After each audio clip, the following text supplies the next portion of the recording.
Hey guys. Okay, well, it's that time of year. We are shifting from summer things to fall things. And one of the things that I need to change is this container. As you can see, it's seen some better days. Some of these plants are done, and I want to put some things in that will carry us through the fall season. Okay, as you can see, these marigolds are finished. They were really pretty for a long time. They filled out this whole container. It was just a mat of green and beautiful orange blooms, which I loved with the contrasting blue of this pot. But now they are starting to die from the bottom up. You can take a look here. Really, they just look, they look bad at this point.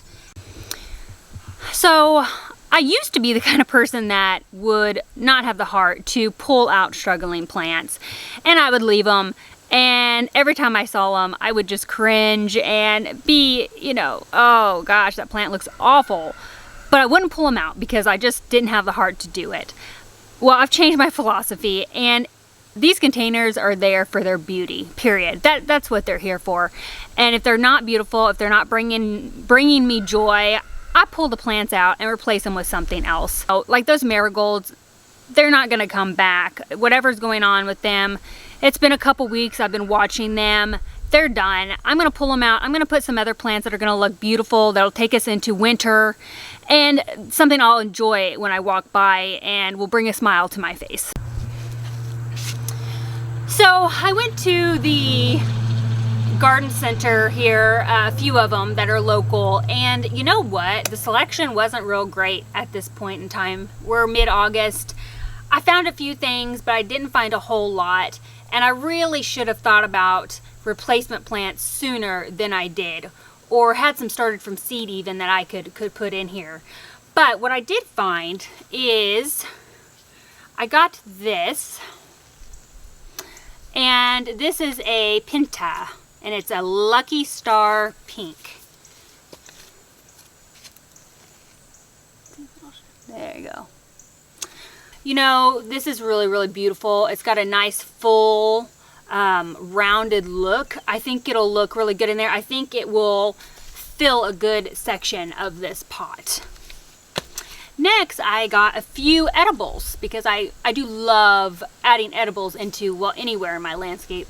I got this lemon basil, and it smells amazing, and I can definitely dry some. I'm going to dry some to use I'm going to try some in tea and just in cooking too. This will be really delicious. And lastly, we've got some Swiss chard.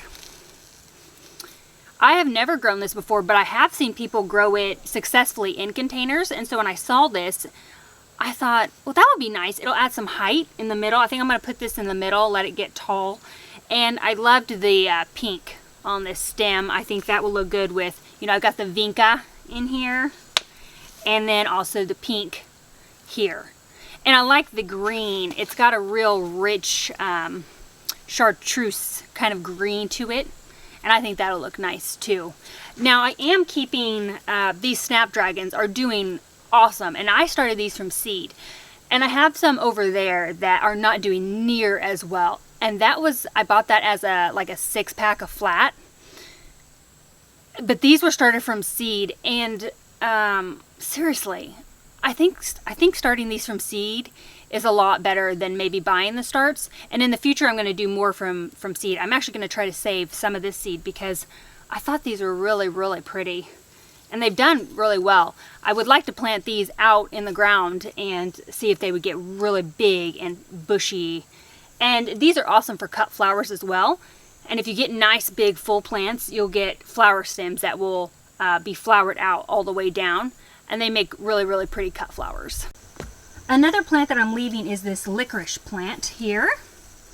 It has a nice, that silver blue color. It's beautiful, and it is doing well. I planted this midsummer, so this came a lot later than the marigolds and the snapdragons, and it took a long time to kind of get started. And like I said, at one point this was really full with the marigolds, and it was like really pushed kind of in there. But you can see now that it's got some space to breathe, it's really growing and it's looking gorgeous. So this is going to stay, and the snapdragons are going to stay as well.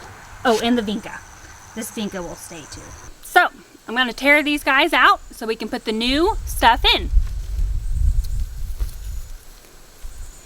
You can see the root system on this is not much. I mean, they didn't really grow much of a root system, so.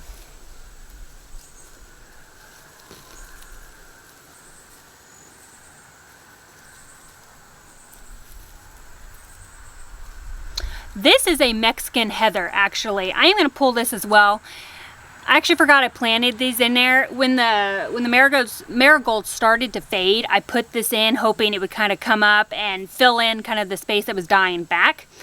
It did not. It actually did not do well. The marigolds kind of suffocated it too much, even in the beginning. So that's coming out as well.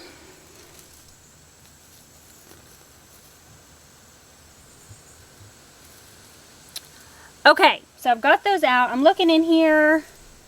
You know, I think I need to add a little bit of soil, and I think I'm going to also add a little bit of fertilizer.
Okay, what I'm going to do for the first fertilizer is I'm going to use this fish emulsion. So I'm just going to mix it. I'm going to do about half of a capful into this bucket of water. And I have about 4 inches in this bucket of water. And I'm going to water the container with this mixture. After that, every 2 weeks or so, I'll throw some more fertilizer into the container. And I might use this, or I've got a general tomato fertilizer that I can just sprinkle in and mix into the dirt, and it's more of a slow release fertilizer. So this stuff is really awesome, but it doesn't smell very good, so that's one thing about it. But we'll just pour. Okay. Actually, you know, this cap is pretty shallow. I think I'm just going to do a whole cap in there. And I do have a few bugs kind of floating around in there, but that's fine.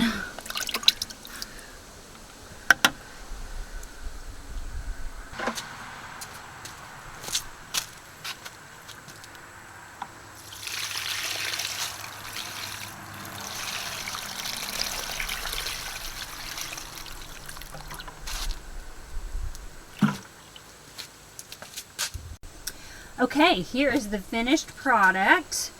And I think it looks really pretty good. Now, obviously, in a few weeks, this is going to look a lot different.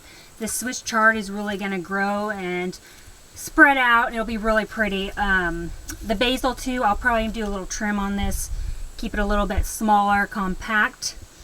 But yeah, I think it's gonna look great in a few weeks, and I will definitely do an update. So one good thing about buying annuals now to replace some of your summer plants in your pots is that a lot of times they're like on sale. I got these for like 50% off. So it was a great buy. This looks so much better than my dying marigolds. And in a few weeks, this will be transformed. So we'll come back to this and have a look and see how it's doing. Okay, I have a second container that I'm going to make one small change to. I have a perennial that needs to come out. I'm going to put it into the ground. I'm going to plant it out in my flower bed. And I'm going to put this annual in here.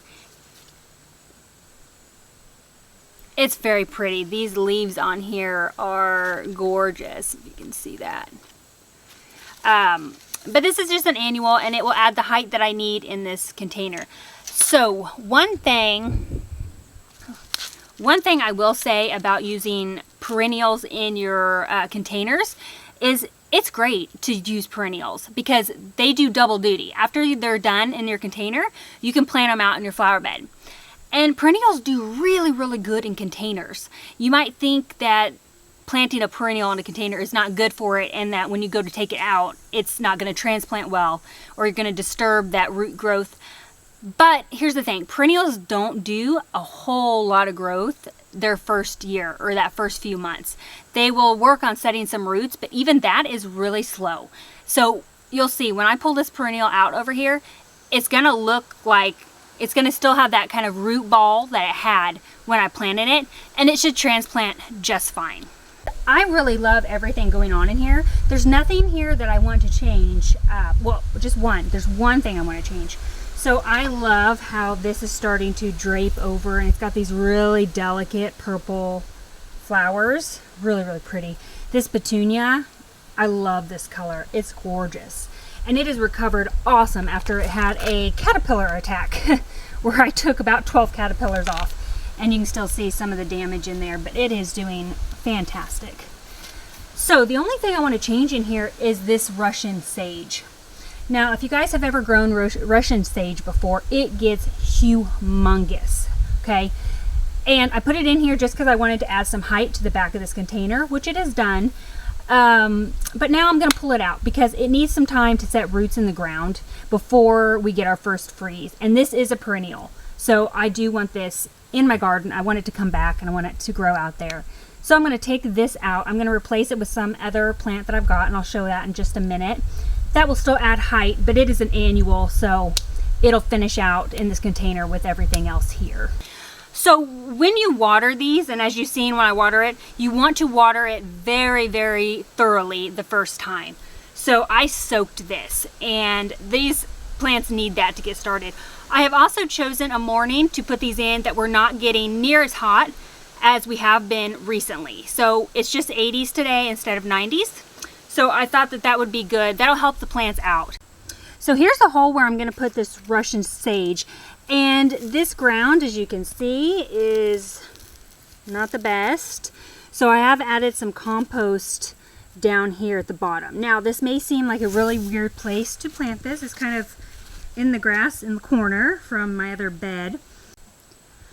The plan is to kind of come out from this corner and kind of square it off here, and then take it around these trees and all the way around to that where that like stump is over there. And all this will be planted. Now, Russian sage gets tall and has a good spread on it. So my thinking is that if I put it here in this corner, that will take over this kind of corner and will be the anchor to this space. So what I'm gonna do is get my hand down in here. I'm gonna start pulling the soil away. And I'm just gonna see if I can lift it out.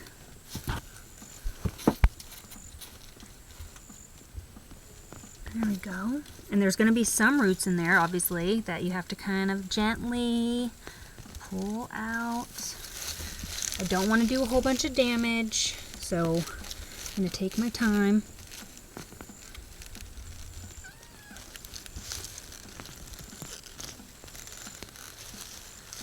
There we go. We got a few more roots. There we go. There it is. So let's take it to its new home.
Okay, so I've firmed it in just a little bit, not too much. And as you can see, it's kind of messy. We got grass around here. So I am going to put a layer of mulch around this to kind of help this guy out. But I'm going to let it settle in. I'm going to keep it watered. I'm not going to let it dry out. And it should be just fine. These are really hardy plants, and they are gorgeous when they get mature.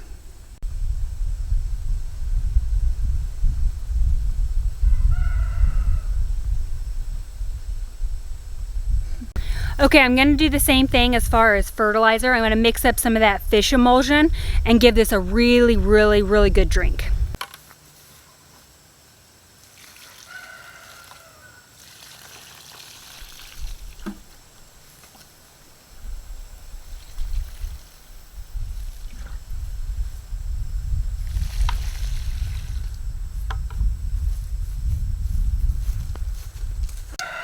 Okay, here is the Russian sage's replacement for this container, and this is just gorgeous. Man, so pretty. Okay, this was actually pretty root bound, as you can see, so I teased them out a little bit. Nothing too much to damage the roots, but just a little bit to get it to where the roots will stop growing in a circle around that root ball. Okay, so I've already got the hole in here from the sage, and I'm just going to pop that in and see. I like the looks of it. I'm going to turn it. There we go. That's better right there. So we're just going to take and fill in the dirt a little bit. You probably can't see it, but and just firm it in. And it'll be fine. Okay, we've got those 2 containers ready to go through the fall season, and I will definitely do an update here in a few weeks on everything that I showed you today. So that's it for today, and we'll see you next time. Bye.